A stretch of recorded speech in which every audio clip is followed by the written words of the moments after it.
Subject G, Engine Lubrication Systems.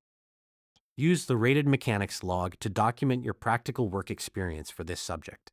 The Custom Tasks function records specific work you performed. For each task, include the aircraft or engine model, a detailed description of what you did, and the frequency: one time, daily, weekly, monthly, or occasionally.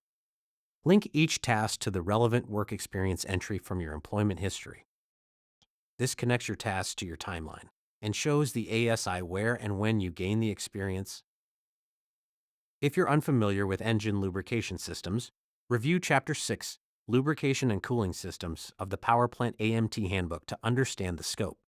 Then discuss with experienced mechanics at your facility or other shops to identify opportunities to gain hands-on experience with oil system maintenance, oil filter changes, oil cooler work, lubrication system troubleshooting, or related procedures.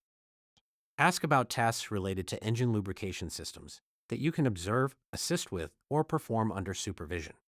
Document any hands-on work you perform: removal, installation, inspection, troubleshooting, repair, or maintenance, even if it's a one-time task. Organizing tasks by subject helps demonstrate the breadth of experience required across ACS subjects and familiarizes you with the knowledge and practical exam content. Tasks you log here appear in your final report as documentary evidence of your practical experience for Subject G. Engine Lubrication Systems from the Airman Certification Standards.